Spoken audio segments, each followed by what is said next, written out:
था मुंह से, लाइक बाल्टी हमने पकड़ी, उसमें ब्लड बहुत आ रहा था। भाई को कुछ कर रहे थे, भाई बोल रहा था मेरे साथ कुछ मत करो क्योंकि मुझे चेस्ट को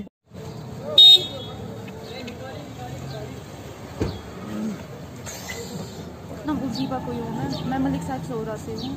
ये मैंने मेरे हाथ में 25 अगस्त 2010 का वाक़या मैं आप लोगों को याद कराना चाहती हूँ कि 25 अगस्त 2010 में एक किलिंग हुई थी, इनोसेंट किलिंग हुई थी, उमर कोयूम की कस्टडियल किलिंग हुई थी, जिसके लिए हम लोगों को दर बदर भटकना पड़ा जस्टिस के लिए। 25 अगस्त को उस मासूम को ज़ेरी चोब मारा गया। क्यों मारा पता नहीं, कैसे मारा पता नहीं। एक इनोसेंट मस्जिद से निकल रहा था जिसे पकड़ा और इतना बेदर्दी से मारा कि उसकी किडनी और लंग्स डैमेज हो गए उसी टाइम। उसके बाद 25 अगस्त ही ट्रैफिक लास्ट जब वो शहीद हो गए, उसके बाद our fight start for justice. 8 साल तक हम लोग FIR के लिए लड़ रहे थे। 8 साल के बाद हमारी लाइफ में बाबर कादरी आ गए, जिनकी वजह से उन्होंने 3 हियरिंग्स में ही FIR काट के दिया हमें। लेकिन हमारी बदकिस्मती समझे कि उनकी डेथ हो गई। 42 डेज़ के लिए कोर्ट ने इन्हें बोला कि 42 डेज़ के अंदर अंदर बताए कि इस केस में कौन कौन इन्वॉल्व है, उनका नाम बताए, चार्जशीट पेश करें कोर्ट में। लेकिन एट द एंड तब से 3 साल और हो गए और ये लोग अभी तक चार्जशीट नहीं दे रहे हैं। यहाँ का जस्टिस सिस्टम इतना, मैंने इसलिए लिखा है failure of justice system in Kashmir, क्योंकि यहाँ पे FIR काटने के लिए हार्डली 1 दिन लगता है या 1 सेकेंड लग सकता है, लेकिन उसके लिए 8 साल लग गए।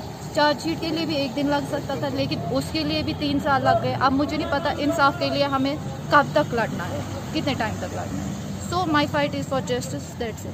तो अभी जब आप लोगों ने क्या इसके खिलाफ जो FIR दर्ज हुई है, किस पुलिस स्टेशन में हुई है? सोरा पुलिस स्टेशन में हुई है। तो अभी नेक्स्ट स्टेप क्या है? आप लोगों ने नेक्स्ट स्टेप क्या लिया था? मुझे नहीं लगा था नेक्स्ट स्टेप हमारा चार्जशीट होगा, क्योंकि मुझे लगा था जस्टिस का ही स्ट्रगल होगा। लेकिन मैं हैरत से ये कहना चाहती हूँ कि अब हमारी फाइट चार्जशीट के लिए।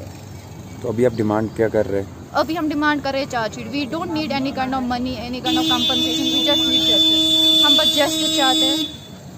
बस जस्टिस चाहते हैं, हमें इंसाफ चाहिए भाई के लिए। उनके कातिलों को पेश किया जाए, हमें रीज़न बताया जाए कि क्यों इतनी बेदर्दी से इसे मारा गया, क्यों इसे कस्टडी में भी टॉर्चर किया गया, क्यों इसके पीठ पर वो कील के निशान देते हमने, क्यों इसे इलेक्ट्रिक शॉक्स दिए गए। हमें वो बात बताई जाए कि क्यों उसको इतनी बेदर्दी से मारा गया। कोर्ट की डायरेक्शन से आपने कोर्ट का भी दरवाजा खटखटाया था, जिसमें आपने कहा कि बाबर कादरी ने जो है FIR लॉन्च करके दिया। तो what was the directions from the court?